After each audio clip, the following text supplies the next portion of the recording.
Hard work नहीं, smart work करो।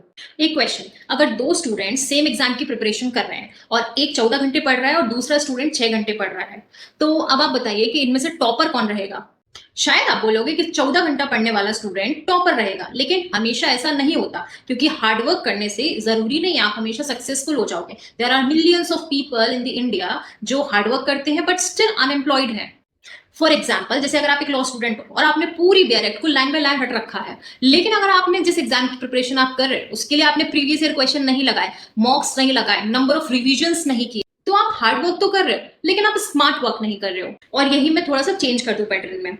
जैसे मुझे अगर किसी एग्जाम की प्रिपरेशन करनी है तो मैंने पहले उस एग्जाम के प्रीवियस ईयर क्वेश्चन सॉल्व किए।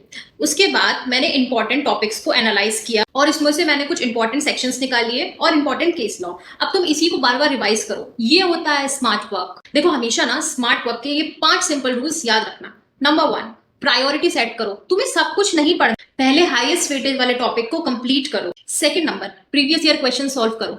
एग्जाम में पैटर्न रिपीट होकर आता है और भले ही मैं बोल रही हूँ कि क्वेश्चंस रिपीट नहीं हो पर टॉपिक तो रिपीट होता है ना, तो तुम वो एनालाइज करो कि कौन सा टॉपिक ज्यादा रिपीट हो रहा है, उसको priority. Third one, short notes बनाओ, क्योंकि ये तुम्हारी लास्ट टाइम रिवीजन में बहुत हेल्प करता है। क्योंकि जब तुम सारे इंपॉर्टेंट टॉपिक्स को एनालाइज कर लेते हो, उनको पढ़ लेते हो, फिर जब लास्ट में तुम अपने शॉर्ट नोट्स जो प्रिपेयर करते हो वो तुम्हारी इंटायर प्रिपरेशन का क्लब कहते हैं ना जिसको, वो। फोर्थ वन इज कि जितने ज्यादा नंबर ऑफ मॉक टेस्ट हो सके, जितने ज्यादा नंबर ऑफ रिवीजन हो सके, उतना आपको करना है। क्योंकि पढ़ना सिर्फ काफी नहीं होता है, अगर आप अपनी प्रिपरेशन के दौरान अपनी नॉलेज को टेस्ट नहीं करोगे तो थोड़ा मुश्किल हो सकती हैं चीजें। And fifth one, that is must, मतलब इसके बिना तो चारों चीजें बेफिजूल है।